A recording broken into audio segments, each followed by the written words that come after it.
Bah, le travail sur Dune, en fait, j'ai été contacté quand j'étais videur en boîte de nuit par un garçon qui s'appelle Éric Bartogno, qui était journaliste, qui avait interviewé Alexandro, qui Alexandro lui avait dit qu'il avait comme projet un film, donc Dune, et qui cherchait des cascadeurs, des régleurs pour le combat.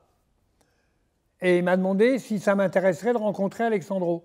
J'ai dit, moi je veux bien le rencontrer, mais il se déplacera, je serai à ma salle, je ne me déplacerai pas. Je suis une tête de con. Hein. Et effectivement, le lendemain, quand il est revenu en boîte, il m'a dit, Alexandro veut bien te rencontrer.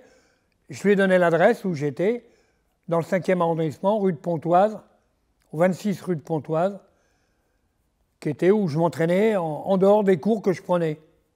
Je révisais. Et Alexandro et Alain Sédou de la Gaumont se sont déplacés le jour dit. J'étais en salle en train de m'entraîner avec des copains. J'ai dit, quand ils viendront, à ce moment-là, je pourrais me déplacer.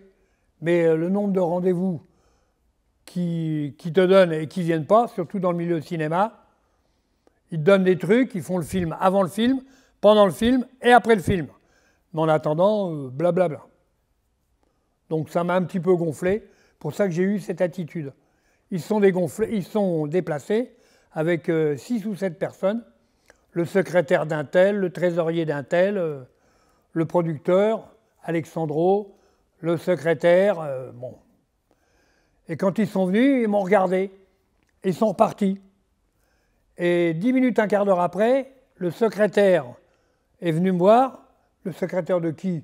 En fait, je ne sais pas. Secrétaire, qui apporte le café, qui sort le chien. Et il me dit, Monsieur Sédou et Monsieur Alexandro Jodorowsky voudraient vous rencontrer pour parler du film. Ils sont juste à côté dans un café. Je dis, ok, d'accord. Je m'habille, j'enlève le kimono, je m'habille, et je vais juste au café à côté.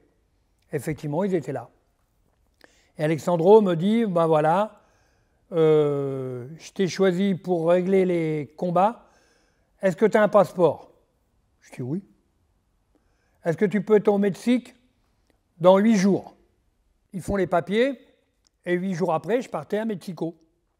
C'est là que j'ai eu l'occasion, pas à Mexico, mais j'ai eu l'occasion de rencontrer, en travaillant sur le film, Mobius, dit Jean Giraud, qui faisait les bandes dessinées de Blueberry, les Bogdanov, les frères Igor et Krishka, Bogdanov, le peintre Dali, que j'ai eu l'occasion de rencontrer.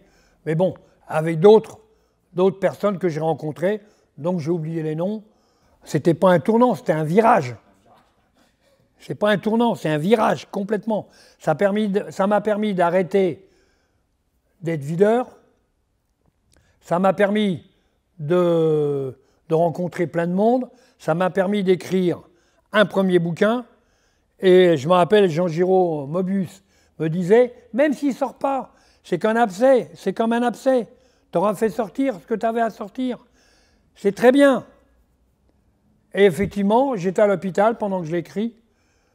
L'hôpital, après le record du monde de 100 longueurs en voiture, que j'ai écrit le bouquin.